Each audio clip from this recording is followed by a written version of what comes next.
മത്തായി 23 അധ്യായം 1 മുതൽ 39 വരെയുള്ള വാക്യങ്ങൾ.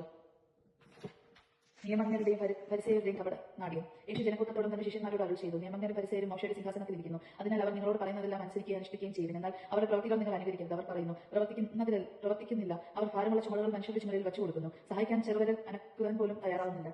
മറ്റുള്ളവർ കാണുന്നതിനു വേണ്ടിയാണ് അവർ തങ്ങളുടെ പ്രവൃത്തികളെല്ലാം ചെയ്യുന്നത്. അവർ തങ്ങളുടെ നെറ്റിപ്പട്ടങ്ങൾക്ക് വീതിയും വസ്ത്രത്തിന്റെ തൊങ്ങലുകൾക്ക് നീളവും കൂട്ടുന്നു. വിരുന്നുകളിൽ പ്രമുഖ സ്ഥാനം, സിനഗോഗുകളിൽ പീഡാനുഭവം, നഗരവീഥികളിൽ അഭിവാദനവും ഇഷ്ടപ്പെടുന്നു.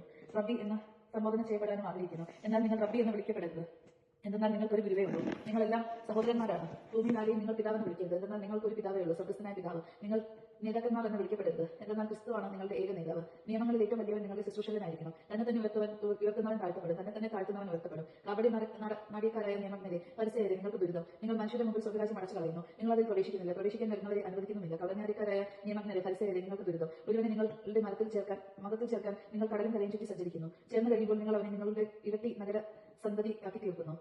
അന്ധരായ മാർഗദർശികളെ, നിങ്ങൾക്ക് ദുരിതം. നിങ്ങൾ പറയുന്നു, ഒരുവൻ ദേവാലയത്തെ കൊണ്ട് ആണയിട്ടാൽ ഒന്നുമില്ല, ദേവാലയത്തിന്റെ സ്വർണ്ണത്തെ കൊണ്ട് ആണയിട്ടാൽ അവൻ കടപ്പെട്ടവനാണ്. അന്ധരും മൂഢരുമായവരെ, എന്താണ് വലുത്, സ്വർണ്ണമോ സ്വർണ്ണത്തെ പവിത്രമാക്കുന്ന ദേവാലയമോ? നിങ്ങൾ പറയുന്നു, ഒരുവൻ ബലിപീഠത്തെ കൊണ്ട് ആണയിട്ടാൽ ഒന്നുമില്ല എന്ന്. ബലിപീഠത്തിലെ കാഴ്ചവസ്തുവിനെ കൊണ്ട് ആണയിട്ടാൽ അവൻ കടപ്പെട്ടവനാണ്. അന്ധരെ, എന്താണ് വലുത്, കാഴ്ചവസ്തുവിനെ പവിത്രമാക്കുന്ന ബലിപീഠമോ? ബലിപീഠത്തെ കൊണ്ട് ആണയിടുന്നവൻ അതിനെ കൊണ്ട് അതിന്മേലുള്ള എല്ലാ വസ്തുക്കളെ കൊണ്ടും ആണയിടുന്നു. ദേവാലയത്തെ കൊണ്ട് ആണയിടുന്നവൻ അതുകൊണ്ടും അതിൽ വസിക്കുന്നവരെ കൊണ്ടും ആണയിടുന്നു. സ്വർഗ്ഗത്തെ കൊണ്ട് ആണയിടുന്നവൻ ദൈവത്തിന്റെ സിംഹാസനത്തെ കൊണ്ടും അതിലിരിക്കുന്നവനെ കൊണ്ടും ആണയിടുന്നു. കപടനാടിക്കാരായ നിയമജ്ഞരെ, ഫരിസേയരെ, നിങ്ങൾക്ക് ദുരിതം. നിങ്ങൾ തുളസി, ചതക്കുപ്പം, ജീരകം എന്നിവയ്ക്ക് ദശാംശം കൊടുക്കുകയും നിയമത്തിലെ ഗൗരവമേറിയ കാര്യങ്ങളായ നീതിക്കാരനെ, വിശ്വസ്ത എന്നിവ അവഗണിക്കുകയും ചെയ്യുന്നു. ഇവയാണ് നിങ്ങൾ ചെയ്യേണ്ടിയിരുന്നത്.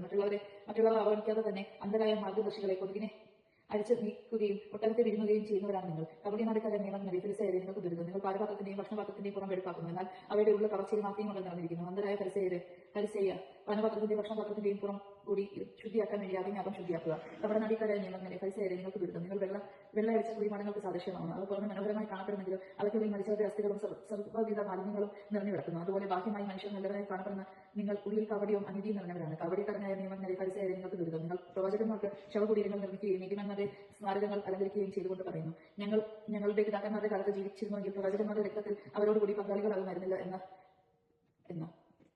അങ്ങനെ നിങ്ങൾ പ്രവാചകന്മാരെ വിധിച്ചവരുടെ സന്താനങ്ങളാണെന്ന് നിങ്ങൾക്ക് തന്നെ എതിരായി സാക്ഷ്യം നൽകുന്നു. നിങ്ങളുടെ പിതാക്കന്മാരുടെ ശരികൾ നിങ്ങൾ പൂർത്തിയാക്കുകയും സർപ്പങ്ങളെ, അണലി സന്തതികളെ നഗരവിധിയിൽ നിന്നൊഴിഞ്ഞു മാറാൻ നിങ്ങൾക്ക് എങ്ങനെ കഴിയും?